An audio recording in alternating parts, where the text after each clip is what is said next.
এই সহজ সরল অন্ধ ছেলেটিকে খুব নির্মমভাবে অ্যাসিডে গলিয়ে হত্যা করে দুর্বৃত্তরা, কিন্তু মার্কো নামের তার বড় ভাই এই হত্যার প্রতিশোধ নিতে নেমে পড়ে এক মরণ খেলায়।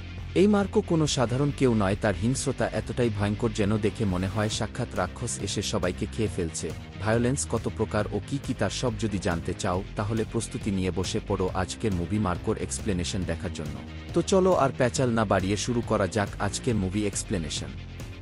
মুভির শুরুতেই আমরা এমন একটা বক্সিং রিং দেখতে পাই, যেটাকে বক্সিং রিং না বলে জুয়ার আড্ডা বললে হয়তো পারফেক্ট হবে। সেই আড্ডায় অনেক লোক বক্সারদের উপরে প্রচুর বাজি ধরে টাকা উড়াচ্ছিল। দুই বন্ধু ভেক্টর আর ওয়াসিমও এই আড্ডায় বসেছিল ঠিক একই কারণে। কারণ ওয়াসিমও এই ফাইটারদের উপরে অনেক টাকা বাজি রেখেছিল। তার বন্ধু ভেক্টর আবার এসব জুয়া টুয়া খেলা লোক নয়, বরং সে বন্ধুর জন্য এখানে এসেছিল। তার উপর ভেক্টর বেচারা আবার অন্ধ। ফাইট শেষে ওয়াসিম আর ভেক্টর কথা বলতে বলতে সে জুয়ার আড্ডা থেকে বেরিয়ে আসে। এরই মধ্যে ওয়াসিমের ফোনে তার বড় ভাই তারিকের একটা কল আসে। এই তারিক কিন্তু বড় ভাই হওয়ার সাথে সাথে ওয়াসিমের বিজনেস পার্টনারও। সে কয়েকদিন ধরে তাদের ব্যবসার লস সামলানোর জন্য ড্রাগ মাফিয়াদের সাথে ড্রাগের ডিল সাপ্লাই করার জন্য ওয়াসিমকে রাজি করানোর চেষ্টা করছিল। ঠিক এভাবে এবারও সে ওয়াসিমকে ফোন করে ঠিক একই কথা বলে। প্রতিবারের মতোই ওয়াসিম এবারও প্রস্তাবটা পুরোপুরি নাকচ করে দেয়। এরপর দুজনেই আবার স্বাভাবিক ভঙ্গিতে হাঁটতে যাচ্ছিল, কিন্তু আর কিছু দূর যাওয়ার পরেই ভিক্টর হঠাৎ পিছন থেকে ওয়াসিমের গোংরানি শব্দ শুনতে পায়। সে পিছনে ফিরে ওয়াসিমকে ডাকতে গিয়ে কিছু একটাতে তার পা লেগে হুমড়ি খেয়ে পড়ে। সেটা ছিল তার প্রিয় বন্ধু ওয়াসিমেরই ডেড বডি। ভেক্টর তার ঘ্রাণশক্তির সাহায্যে রক্তের গন্ধ পেয়ে ব্যাপারটা ভালো করে আঁচ করতে পারে। তার সামনে তখন ওয়াসিমের খুনিরা নির্বাক ভঙ্গিতে দাঁড়িয়েছিল।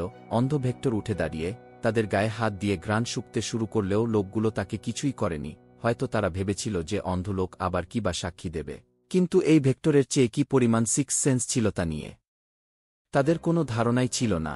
তার ঘ্রাণ এবং স্পর্শ শক্তি এতটাই প্রখর ছিল যে খুনিদের গাড়ির মডেল পর্যন্ত সে মনে রাখা শুরু করে।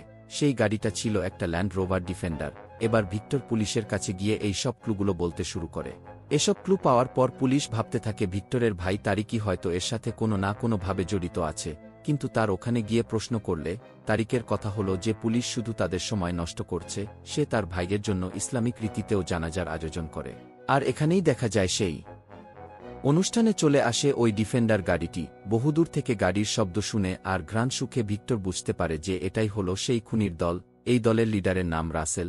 সে এসে সরাসরি তারিকের সাথেই কোলাকুলি করে। এখান থেকেই আমরা বুঝতে পারি যে তারিক এবং রাসেল মিলে আসলে নিজের ভাইকেই হত্যা করে দিয়েছে। পাশাপাশি ভেক্টরও কিন্তু এই সমস্ত কিছু আঁচ করতে পেরে বুঝতে পারে যে কে আসলে তার বন্ধুর আসল খুনি। তাই সে দ্রুত তার গার্লফ্রেন্ড ঈশাকে ফোন করে জানায় যে সে তার সাথে একটা ইম্পর্টেন্ট কথা বলতে চায়। কিন্তু ঈশার কথা শেষ হওয়া মাত্রই রাসেলের লোকরা এসে ভিক্টরকে কিডন্যাপ করে নিয়ে যায়।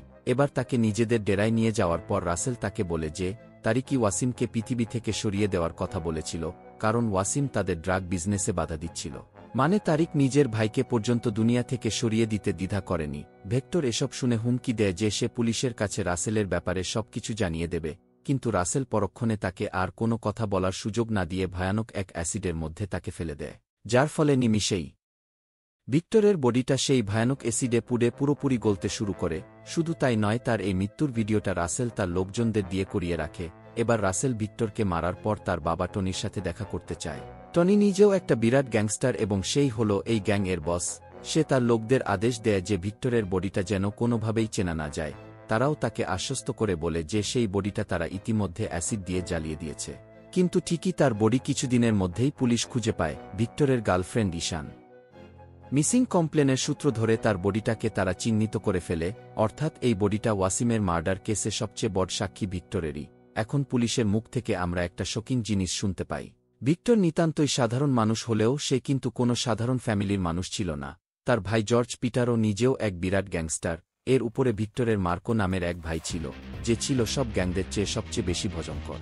অর্থাৎ রাসেল গ্যাং যে কাদের সাথে পাঙ্গা নিয়ে ফেলেছে সেটা তারা নিজেরাও বুঝতে পারেনি। ভিক্টরের এই মম হত্যার পর স্বয়ং জর্জ সবাইকে কথাটা মার্কোকে জানাতে নিষেধ করে, কারণ সে যদি একবার জানতে পায় তাহলে কি করে বসবে তা কেউ কল্পনাও ভাবতে পারে না। কেননা মার্কোর সবচেয়ে প্রিয় মানুষ ছিল এই ভেক্টর। এখানে মার্কো কিন্তু তাদের আপন ভাই ছিল না। অনেক আগেই তাদের বাবা তাকে রাস্তা থেকে নিয়ে এসে নিজের ছেলের মর্যাদা দিয়েছিল। তারপর থেকেই জর্জ আর ভিক্টর তাকে আপন ভাইয়ের মতোই ভালোবেসেছে। আর মার্কো তাদের গায়ে কখনোই একটা ফুলের চোকাও লাগতে দেয়নি। জর্জের ছিল গোল্ডের ব্যবসা আর সে সমস্ত কিছু মার্কোই সামলে দিত। অনেকদিন আগের ঘটনা। একবার জর্জকে জনি নামের এক গ্যাংস্টার ফোন করে বলে যে সে তার ভাইকে কিডন্যাপ করে নিয়েছে, যার বদলে লোকটা মুক্তিপণ হিসেবে 4 কেজি গোল্ডেন বিস্কুট দাবি করে। এখন কল পাওয়ার পর জর্জ ভেবেছিল যে লোকগুলো হয়তো ভিক্টরকে ধরে নিয়ে গেছে, কিন্তু দেখা যায় ভিক্টর তখন তাদের বাড়ির উঠানে দিব্যি বসে আছে। এটা দেখে জর্জ বুঝতে পারে যে ওই লোকগুলো যাকে ধরে নিয়ে গেছে তাকে ধরে নিয়ে যাওয়া মানে নিজের কাঁধে করে জমকে নিয়ে যাওয়া। আসলে ওই লোকগুলো নিয়ে গিয়েছিল খতরনাক মার্কোকে। তারা মার্কোকে ধরে একটা হিংস্র কুকুরের খাঁচায় বন্দি করে রাখে, কিন্তু মার্কো একাই 2টো কুকুরকে ধরে তাদের ছিন্ন ভিন্ন করে দেয়। ভাইরে ভাই, এই লোক যে ভয়ানক লেভেলের হিংস্র তা তো তোমরা মুখের এক্সপ্রেশন দেখেই ভালোভাবে টের পাচ্ছ। এই কুকুরগুলোকে মারার পর এক লাথিতেই সে খাঁচাটা ভেঙে বেরিয়ে আসে। তখন সেই লোকগুলো তার উপর হামলা করলে তাদের সবাইকে সে এক ছুরি আর তরোয়াল দিয়ে কেটে কুচি কুচি করতে থাকে। এখানে মার্কোর যে ফাইটিং স্কিল আর হিংস্রতা তোমরা দেখতে পাচ্ছ, তা দেখেই বোঝা যাচ্ছে যে মার্কো কত বড় একজন গ্যাংস্টার। তবে যতই খতরনাক হোক না কেন, ভিক্টরের সাথে মার্কো ছিল দুনিয়ার সবচেয়ে কোমল মানুষ। নিজের ভাইকে সে ঠিক এতটাই ভালোবাসত। এর মানে ভিক্টরের হত্যার খবরটা তার কানে পৌঁছালে যে সে কি তুলকালাম করে বসবে তা জর্জ ভালোভাবেই জানে।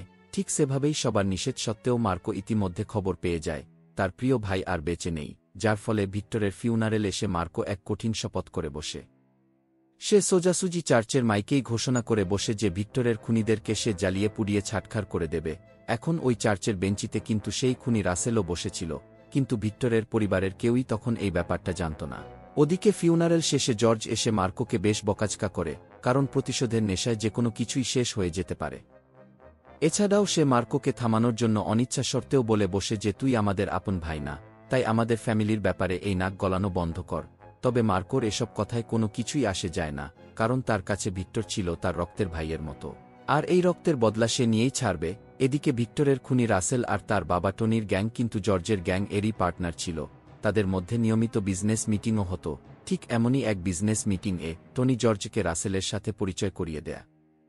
এরপর সে প্রস্তাব দেয় যে রাসেলের নেতৃত্বে তারা ভিক্টরের মৃত্যুর অনুসন্ধানের জন্য একটা ইনভেস্টিগেশন টিম বানাবে।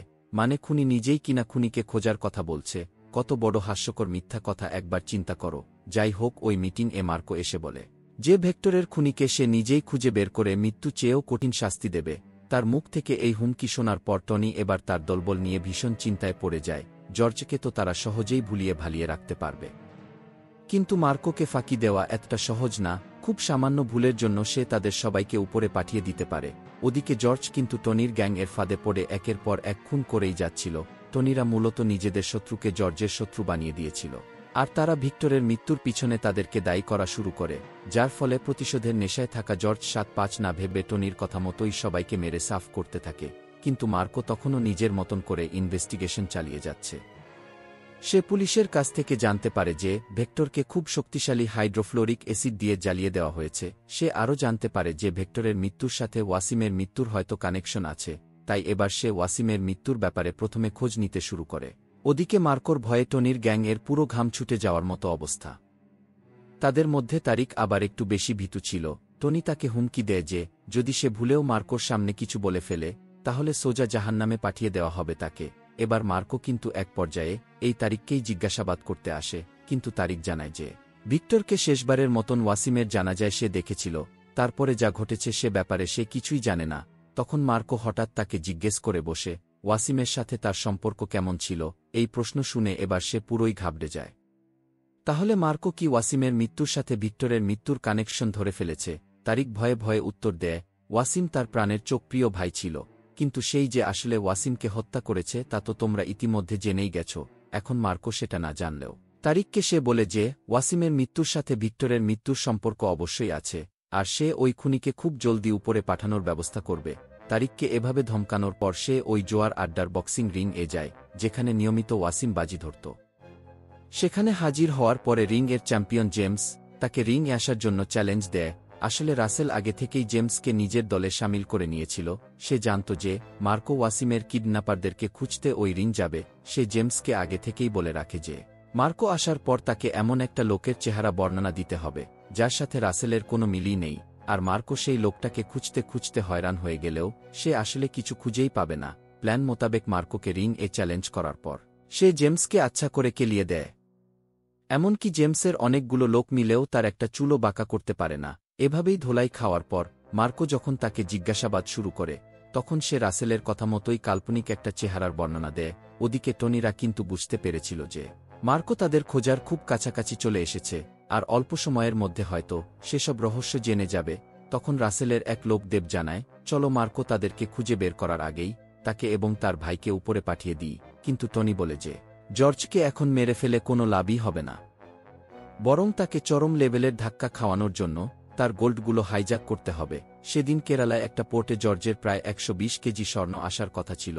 টনি প্ল্যান করে যে তারা সেখান থেকে 30 কেজি স্বর্ণের খবর কাস্টমকে দিয়ে দেবে। কাস্টম শেষে ওই স্বর্ণগুলো বাজেপ্ত করার পর তারা জর্জের 4 জন লোককেই একই কথা শুনিয়ে বলবে যে তাদের ভাগের 30 কেজি স্বর্ণ কাস্টমস ধরে ফেলেছে। তখন সেই 4 জনই ভাববে যে বাজেপ্ত হওয়া 30 কেজি স্বর্ণই তাদের নিজেদের ভাগের। আর এই ফাঁকে ফাঁকে বাকি 90 কেজি স্বর্ণ লুট করে দেবে টনির দল, মানে জর্জের ব্যবসায় লাল বাতি জ্বালানোর জন্য টনি এক কঠিন লেভেলের মাস্টার প্ল্যান করে ফেলে। ঠিক সেই মোতাবেক সফলভাবে তারা প্ল্যান বাস্তবায়ন করে 90 কেজি স্বর্ণ হাতিয়ে নেয়। এদিকে জর্জ যখন জানতে পারে যে তার সব স্বর্ণ গায়েব হয়ে গেছে, তখন সে সব পার্টনারদেরকে মিটিংয়ে ডাকে।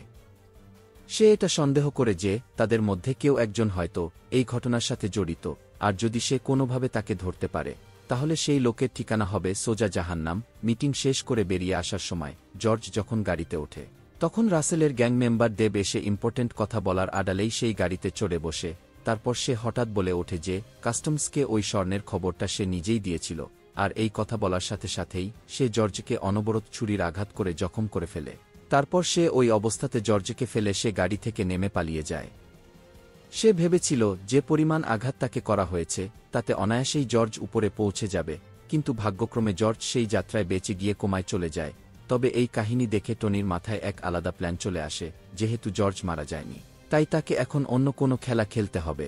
তাই সে সুজা মার্কোর কাছে এসে বলে যে এই সব কিছু করেছে তাদের সিন্ডিকেটের একজন গ্যাং মেম্বার দেব। স্বর্ণ গায়েব করার সমস্ত দোষটাও সে দেবের ঘাড়ে চাপিয়ে দেয়। জর্জ এই কথা জানতে পেরে যাওয়ায় দেবী তাকে মারতে চেয়েছিল। টনি রাসেলকে এটা বোঝানোর চেষ্টা করে, কিন্তু এর সবটাই যে টনির প্ল্যান ছিল তা তো আর বলার অপেক্ষা রাখে না। হসপিটাল থেকে বেরিয়ে টনি নিজের গাড়িতে উঠে প্রথমে দেবকে কয়েকটা ঘুষি মারে, কারণ দেব তার মিশন ঠিকমতো পূরণ করতে পারেনি, যার ফলে টনি এবার তাকে বেশ কয়েকদিনের জন্য আন্ডারগ্রাউন্ডে চলে যেতে বলে। ওদিকে এই কাহিনীতে হঠাৎ নতুন এক মোড আসে। রাজ নামের এক ইউটিউবার পুলিশের কাছে গিয়ে জানায় যে বক্সিং রিং এর বাইরে সে নিজের গাড়িতে ক্যামেরা ফিট করে কিছু ভিডিও রেকর্ড করেছে। মূলত ওই এরিয়া ড্রাগ ড্রিলিং এর ব্যাপারে একটা স্টিং অপারেশন চালানোর জন্য সে পার্কিং লটে নিজের গাড়িতে ক্যামেরা ফিট করেছে রেখেছিল। আর ওই ক্যামেরাতেই সে রাসেল গ্যাং এর হাতে ওয়াসিমের কিডন্যাপ হওয়ার ফুটেজটা স্পষ্টভাবে রেকর্ড করে নিয়েছে। রাজ সেই ফুটেজটা ইন্সপেক্টর অশোকের হাতে তুলে দিলে অশোক তার সিনিয়র ইন্সপেক্টরের কাছে গিয়ে ব্যাপারটা জানায়, কিন্তু সেই ইন্সপেক্টর সব ফাইলকে ডাস্টবিনে ফেলে দিয়ে খবরটা সোজা টনির কাছে পাঠিয়ে দেয়। এর কারণ তো তোমরা বুঝতেই পারছ, ওই অফিসারকে টনি আগেই টাকা দিয়ে কিনে রেখেছিল। অন্যদিকে টনির লোকেরা ইন্সপেক্টর অশোককে গিয়েও তাকে খতম করে দেয়। এর পাশাপাশি সেই ইউটিউবারকেও কিডন্যাপ করে তাকে হত্যা করে ফেলে। তার মানে যতটুকু না প্রমাণ হাতে ছিল তার সবকিছুই এখন আবারও শেষ হয়ে গেল। কিন্তু ইন্সপেক্টর অশোক আগে থেকেই এই ব্যাপারটা কিন্তু আন্দাজ করতে পেরেছিল। তাই জর্জের ফ্যামিলির ডক্টর সেবাস্টিয়ানের হাতে সে একটা পেন ড্রাইভ তুলে দেয়। এই পেন ড্রাইভেই ছিল ওই খুনের ভিডিও ফুটেজ। এদিকে জর্জের জ্ঞান ফিরে আসলে সেবাস্টিয়ান সেটা জর্জের হাতে তুলে দিলে তার মাথা পুরোই উড়ে যায়। ভিডিওতে বেশ স্পষ্টভাবে রাসেলের গ্যাংকে ওয়াসিমকে মারতে দেখা যাচ্ছে। জর্জ তৎক্ষণাৎ মার্কোকে ফোন করে জানায় যে রাসেলই হল ওয়াসিম এবং ভিক্টরের আসল খুনি। কিন্তু মার্কো ঠিক সেই সময়টাতে রাসেলের সাথেই গাড়িতে বসেছিল, যার ফলে তার কথা শেষ হওয়ার সাথে সাথেই রাসেল পিছন থেকে মার্কোর গলা চেপে ধরে তাকে কাবু করে দেয়। এরপর তারা তাকে একটা জঙ্গলের ভিতরে নিয়ে গিয়ে তার জন্য একটা কবর খুঁড়তে থাকে। রাসেল এসে একটা ছুরি নিয়ে সোজা তার পিঠে ঢুকিয়ে দেয়, কিন্তু তবুও মার্কোর চোখে এক ফোঁটা ভয়ের চিহ্ন ছিল না। তখন রাসেল মার্কোর সামনে তার অ্যাসিস্ট্যান্ট আনোয়ারের একটা হাত চেইন দিয়ে কেটে ফেলে। বুঝতেই পারছ এই রাসেল যে কতটা হিংস্র আর সাইকো, তা তো বলার অপেক্ষা রাখে না। আনোয়ারের হাত এভাবে কেটে দেওয়ার পর রাসেল এবার মার্কোকে শেষ করার অর্ডার দেয়। তখন তার লোকেরা মার্কোকে শেষ করতে গেলে এবার মার্কো শুরু করে তার আসল খেলা। সে তার হাত বাঁধা অবস্থাতেই সে মুখের ব্যবহার করে ছুরি দিয়ে একের পর এক লোককে উপরে পাঠাতে থাকে। এই সিনটা দেখে আমার ঠিক পুষ্পা সিনেমার কথা মনে পড়ে গেল। এবার রাসেল এক লোকের কান কামড় দিয়ে সে পুরোই তার কানের মাংস তুলে নেয়। এই মার্কো যে রাসেলের চাইতেও কয়েক গুণ বেশি হিংস্র সেটা রাসেল নিজেও কল্পনা করতে পারেনি। পুরো গ্যাং তার উপরে ছুরি চাপাতে নিয়ে হামলে পড়লেও সে সবাইকে হাত পা বাঁধা অবস্থাতেই শেষ করে দিতে থাকে। শেষ পর্যন্ত সে নিজের হাতের বাঁধনটা খুলে ফেলতে সক্ষম হয়। 2 হাতে 2 কুড়াল নিয়ে রাসেলের পুরো গ্যাংকে পুরো ছিন্ন ভিন্ন করে দেয়। এরপর সে রাসেলের উপর হামলা করে বসলে দুজনের মধ্যে শুরু হয় এক কঠিন ফাইট। বেশ কিছুক্ষণ ফাইটের পর রাসেল ও মার্কোর হাতে ধরাশারি হয়, কিন্তু মার্কো তখনই তাকে খতম না করে আহত আনোয়ারকে নিজের গাড়িতে তুলে নেয়। আনোয়ারের অসহ্য যন্ত্রণা দেখে যেন তার মাথায় তীব্র আগুন চেপে বসে। সে এবার ওই চেইনটাকে নিয়ে গ্যাং মেম্বারদের কেটে কুচি কুচি করতে থাকে। সবাইকে কাটা শেষ হয়ে গেলে এরপর সে চলে যায় রাসেলকে মারতে। তবে যেই না রাসেলকে সে খতম করতে যাবে, ঠিক সেই সময় দেখা যায় টনি ইতিমধ্যে ভিক্টরের প্রেমিকা ঈশাকে কিডন্যাপ করে নিয়েছে। টনি তখন জানায় ঈশা এই মুহূর্তে প্রেগন্যান্ট আর তার পেটে রয়েছে ভিক্টরেরই বাচ্চা, যার ফলে মার্কো যদি তার বংশধরকে বাঁচাতে চায় তাহলে সে যেন রাসেলকে ছেড়ে দেয়। এই সব কিছু দেখে পরিবারের খাতিরে মার্কো বাধ্য হয় তখন রাসেলকে ছেড়ে দিতে। সেখান থেকে এসে টনির দাবিগুলো শোনার পরে জর্জের মাথায় তো পুরোই হাত। টনি ঈশাকে ছেড়ে দেওয়ার বিনিময়ে তার ব্যবসার পুরো মালিকানাটাই সে নিজের নামে করে নিতে চাইছিল, কিন্তু পরিবারের সব সদস্যরা তাতে কোনোভাবেই রাজি হয় না। তবে মার্কো জানায় সে তার পরিবারের জন্য যে কোনো লিমিট পর্যন্ত যেতে রাজি আছে। সে এরপর খোঁজ করতে করতে দেবের লোকেশন জেনে যেতে সক্ষম হয়। সে তাকে সেখান থেকে তুলে নিয়ে এসে একটা কন্টেইনারে বন্দি করে রাখে। মার্কো ওই কন্টেনারে বিষাক্ত ফসজিন গ্যাসের একটা সিলিন্ডার রেখে দিয়েছিল। সে ওই গ্যাস ছেড়ে দিয়ে দেবকে বলে যে 1 ঘন্টার মধ্যে এই গ্যাস তাকে শেষ করে দেবে, তাই তার হাতে ঈশার লোকেশন জানানোর সময় আছে মাত্র 1 ঘন্টা। এই কথা বলে সে মোবাইল ফোন রেখে সেখান থেকে বেরিয়ে যায়। কিছুক্ষণ পর প্রায় শ্বাস আটকে যাওয়া অবস্থাতেই দেব তাকে ফোন করে ঈশার লোকেশন জানিয়ে দেয়, কিন্তু লোকেশন জানিয়ে দেওয়ার পরে সে দেবকে ছাড়িয়ে দেওয়ার বদলে বোমা ব্লাস্ট করে পুরো কন্টেনারটাকেই উড়িয়ে দেয়। এরপর সে ঈশাকে বাঁচানোর জন্য সোজা ওই লোকেশনের উদ্দেশ্যে রওনা দেয়। কিন্তু টনি আগে থেকেই তাকে আটকানোর জন্য বিশাল এক দল তৈরি করে রেখেছিল, কিন্তু মার্কোর কাছে তারা তাসের ঘরের মতন একদম উড়েই যায়। এতগুলো লোক মিলে ধারালো অস্ত্র দিয়েও তার কোনো কিছুই করতে পারে না, বরং সিঁড়ি দিয়ে উঠতে উঠতে মার্কো তাদের সবাইকে মেরে লাশের পাহাড় বানিয়ে ফেলে। এখানের এই সিন দেখে আমার আবার অ্যানিমেল সিনেমার কথা মনে পড়ে গেল। মানে আশেপাশের সকল সিনেমাগুলো দিয়ে মোটামুটি এই সিনেমার অ্যাকশন সিকোয়েন্সগুলো বানানো হয়েছে। যাই হোক, অবশেষে বিল্ডিং এর ছাদে পৌঁছানোর পর সে চেয়ারে বসা একটা মেয়েকে দেখতে পায়, কিন্তু এই চেয়ারে বসা মেয়েটা আসলে ঈশা ছিল না। তার মানে টনি এখানে তাকে আসলে ভুলিয়ে ভালিয়ে নিয়ে এসেছে। এরপরেই টনি সেখানে এসে হাজির হয় আর সে জানায় এটা তার একটা প্ল্যান ছিল। আসলে ঈশা এখনও তার কাছেই বন্দী আছে। যদি মার্কো আর কোনো চালাকের চেষ্টা করে তাহলে ভিক্টরের অনাগত সন্তান এই পৃথিবীর মুখ দেখতে পাবে না। তাই মার্কো এবং জর্জ উভয়পক্ষই টনির সাথে ডিল করাটাই এবার বুদ্ধিমানের কাজ হবে বলে মনে করে। এখন টনির এই হুমকি পাওয়ার পর মার্কো রাসেলের কাছে গিয়ে একটা ব্রিফকেস তুলে দেয়, কারণ টনির কথা মতো সমস্ত লিগ্যাল ডকুমেন্টস সেই ব্রিফসে আনার কথা ছিল। কিন্তু রাসেল সেই ব্রিফকেস খুলে যা দেখে তাতে তার হুঁশ উড়ে যায়। ওই ব্রিফকেসে রাখা ছিল তার বাবা টনির একটা কাটা হাত। মূলত মার্কো আর জর্জ মিলে টনির এই হাল করে দিয়েছে। মার্কো রাসেলকে বলে যে যদি তারা ঈশাকে ছেড়ে দেয় তাহলে সে টনির লোকেশন দিয়ে দেবে, যাতে তারা সেখানে গিয়ে টনিকে বাঁচাতে পারে। এসব কান দেখে রাসেল তখন ঈশাকে ছেড়ে দিতে বাধ্য হয়। মার্কো এবার ঈশাকে নিয়ে চলে যাওয়ার সময় মেসেজের মাধ্যমে টনির লোকেশন জানিয়ে দেয়। রাসেল তার দলবল নিয়ে সেখানে গিয়ে দেখতে পায় যে মার্কো টনিকে একটা চেয়ারে বেঁধে তার মাথার উপরে অ্যাসিডের কোটা ঝুলিয়ে রেখেছে। এছাড়াও এক বিশেষ মেকানিজমের সাথে ওই কোটাটার কানেকশন দেওয়া ছিল একটা গুলিতে। তার মানে যদি সেটা কোনোভাবে নড়ে যায় তাহলে অ্যাসিড থেকে বাঁচলেও সে বন্দুকের ট্রিগারের থেকে বাঁচতে পারবে না। তখন খুব সাবধানে ওই মেকানিজমটাকে অফ করে দিয়ে অ্যাসিডের কোটা সক্ষম হয়। কিন্তু তাদের আরেক লোক হঠাৎ দরজা খুলতে গিয়ে টনির চেয়ারের নিচে থাকা মাইন্ডটা অ্যাক্টিভ করে দেয়। মানে মার্কো সেখানে আগে থেকেই ভয়ানক এক মৃত্যু তুফাত সাজিয়ে রেখেছিল। রাসেল তখন আর কোনো উপায় না দেখে সেখান থেকে সরে যেতে বাধ্য হয়। তারপর তার চোখের সামনেই ভয়ানক এক বিস্ফোরণে টনির শরীর ছিন্নভিন্ন হয়ে যায়। চোখের সামনে নিজের বাবার এমন মৃত্যু দেখে সে পুরোই পাগল হয়ে পড়ে। ওদিকে মার্কো ঈশাকে জর্জের কাছে নিয়ে যাওয়ার পর জর্জ মার্কোকে তার প্রেমিকা মারিয়ার সাথে ঈশাকে সেফ জায়গায় সরিয়ে নিতে বলে, কিন্তু সে জর্জকে কোনোভাবেই একা রেখে যেতে চাইছিল না। তাই তারা সবাই জর্জের বাড়িতেই থেকে যায়। ওদিকে টনি মারা যাওয়ার পর পাগল হয়ে যাওয়া রাসেল চলে যায় তার আরেক ভাই সাইরাসের কাছে। এই সাইরাস কিন্তু টনি কিংবা মার্কোর চাইতেও শতগুণ খতরনাক এক গ্যাংস্টার। মানুষের শরীর কেটে কুচি কুচি করাই যেন তার প্রতিদিনকার নেশা। এর জন্য সবাই তাকে কাসাই বলে ডাকত। রাসেলের কাছ থেকে টনির মৃত্যু খবর শোনার পর সাইরাস মার্কোর পুরো পরিবারকেই খতম করার শপথ নেই। সেদিন গভীর রাতে হঠাৎ ঈশার প্রেগন্যান্সি পেন ওঠে। এই অবস্থাতে বাইরে নিয়ে যাওয়াটা রিস্কি হবে, তাই জর্জ সমস্ত কাজই ঘরে সেরে ফেলার সিদ্ধান্ত নেয়। এর জন্য সে বাইরে থেকে নার্সকেও ডেকে আনে। তবে কিছুক্ষণ পরে যে তাদের সাথে কি ঘটতে চলছে সেই ব্যাপারে কারও কোনো ধারণা ছিল না। সাইরাস তার লোকদের নিয়ে এসে প্রথমে পুরো ঘরের ইলেকট্রিক লাইট অফ করে দেয়। জর্জ তখন মার্কোকে ফ্যামিলির সবাইকে নিরাপদ জায়গায় সরিয়ে রাখার নির্দেশ দেয়। সে তার কথামতো সবাইকে ভিতরের একটা রুমে আটকে রাখে। এরপর সে তার প্রেমিকা মারিয়াকেও একটা আলমারির মধ্যে লুকিয়ে ফেলে।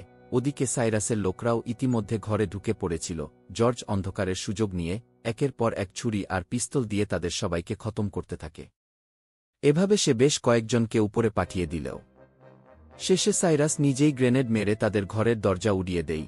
এবার সে তার ফুল ফোর্স নিয়ে জর্জের ঘরের মধ্যে ঝুঁকে পড়ে। মার্কো তাদেরকে আটকাতে গেলেও তাদের মধ্যে একজন তাকে মেরে জিম্মি করে দেয়। এদিকে সাইরাসও জর্জকে ছুরি দিয়ে আঘাত করে জখম করে ফেলে। এতগুলো লোকের সাথে একা দুজন লোক কি করে বা পেরে উঠবে। ওদিকে মার্কোকে টেনে নিয়ে যাওয়ার সময় মারিয়া আলমারির ভিতর থেকে একজনকে গুলি করে দেয়। এই সুযোগে মার্কো তাদের কয়েকজনকে মেরে নিজেকে ছাড়াতে সক্ষম হয়, কিন্তু কসাই সাইরাস এসে তাকে এবার কুপোকাত করে দেয়। মার্কো নিজের সর্বশক্তি দিয়েও তার সাথে সাথে পেরে ওঠে না। ওদিকে সাইরাসও তাকে মারতে মারতে রক্তাক্ত করে ফেলে, এমনকি সে তার হাতে ছুরি ঢুকিয়ে মারাত্মকভাবে জখমও করে দেয়। অন্যদিকে রাসেল তার দলবল নিয়ে যা করতে থাকে তা তোমরা কল্পনাও করতে পারবে না। সে জর্জের পরিবারের সবাইকে খুবই নির্মমভাবে হত্যা করতে শুরু করে। মার্কোকে ভীষণভাবে মেরে জখম করে দেওয়ার পরে সাইরাসও তার সাথে যোগ দেয়। এরা দুজনে মিলে তারপরে যা করে সেটা যেন হিংস্র পশুকেও হার মানায়। ফ্যামিলির সবাইকে তারা ভীষণ নির্মমভাবে হত্যা শুরু করে, এমনকি মহিলা আর ছোট শিশুরাও তার হাত থেকে রক্ষা পায় না। তার চেয়ে আরও জঘন্যতম ব্যাপার হল যে সাইরাস ঈশাকে ওই অবস্থাতে খুন করে তার পেটের বাচ্চাকেও বের করে নেয়। বিশ্বাস করো এই সিনগুলা যে কি পরিমাণ ডিস্টার্বিং ছিল তা বলে বোঝানো সম্ভব না। শেষ পর্যন্ত তারা মারিয়াকেও মার্কোর সামনে নির্বিচারে হত্যা করে ফেলে।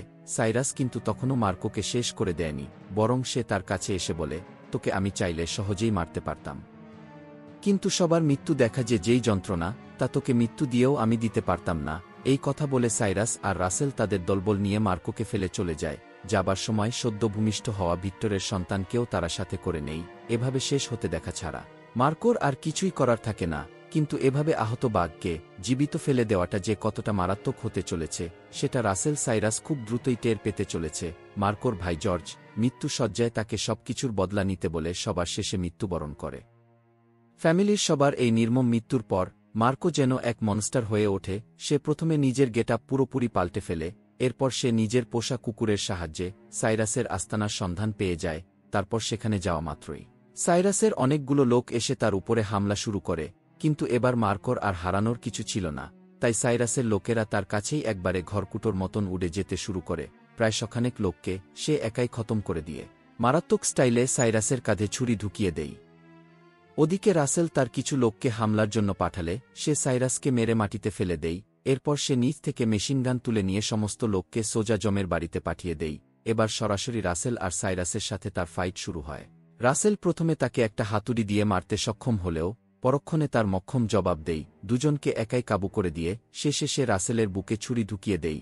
ঠিক সেই সময়টাতে তার চোখে নিজের পরিবারের নির্মম মৃত্যুর দৃশ্যগুলো আবার ভেসে ওঠে, যার ফলে সে এবার রাসেলকে একের পর এক আঘাত করতে করতে শেষে মার্কো আরও একটা ভয়ানক কাজ করে বসে সেই রাসেলের বুক ফালাফালা করে দিয়ে তার হাতটাকেই বের করে দেয়। উফ, মুভির পুরো সিনের মধ্যে এটা ছিল সবচেয়ে ভয়ঙ্কর আর ডার্ক সিন। রাসেলকে এভাবে মরতে দেখে সাইরাস হঠাৎ ভিক্টরের ছেলেকে তুলে নিয়ে অ্যাসিডে ফেলে দিতে চায়, কিন্তু মার্কো তখন প্রচণ্ড গতিতে তার গলা বরাবর ছুরি চালিয়ে দিয়ে তার মাথাটাকেই কেটে ফেলে, আর এরপর তার বডিটা নিমেষেই অ্যাসিডের মধ্যে পড়ে গলে যায়। ঠিক ভিক্টরের মতো এভাবেই মার্কো তার পরিবারের একমাত্র সন্তানকে বাঁচিয়ে নেওয়ার পাশাপাশি তার ফ্যামিলির হত্যারও চরম প্রতিশোধ আদায় করে নেই। এখন থেকে তার কাছে একমাত্র অবলম্বন হিসেবে বাকি আছে ভিক্টরের সন্তান, যাকে বড় করে তোলার দায়িত্বটা সে নিজের কাঁধে তুলে নেয়। ঠিক এভাবেই বেশ কয়েক বছর পার হয়ে যায়, আর একদিন আমরা দেখতে পাই ভিক্টরের সন্তানকে নিয়ে মার্কো একটা বিচে বসে আছে। তবে ঠিক সেই সময় বেশ কিছু গাড়ি সেই বিচে এসে উপস্থিত হয়, আর পরক্ষণে মার্কো বুঝতে পারে যে তার প্রিয় ভাতিজা সেখান থেকে গায়েব হয়ে গেছে। ঠিক এই সিনের মধ্যে দিয়ে শেষ হয় মার্কো মুভিটি, আর এইখান থেকে আমরা বুঝতে পারি যে মার্কো মুভি এখানেই শেষ নয়, হয়তো এর সেকেন্ড পার্ট খুব দ্রুতই আসতে চলেছে। তো ফাইনালি মার্কো আবারও এক নতুন মিশনে নেমে পড়বে তার ভাতিজাকে উদ্ধার করার জন্য। আর হ্যাঁ, সেকেন্ড পার্ট রিলিজ হওয়ার সাথে সাথে আমিও হাজির হয়ে যাব এই মুভির এক্সপ্লেনেশন নিয়ে। সে পর্যন্ত সবাই ভালো ও সুস্থ থাকো। আর ভিডিওটা ভালো লেগে থাকলে অবশ্যই একটা লাইক ও কমেন্টস করতে ভুলো না।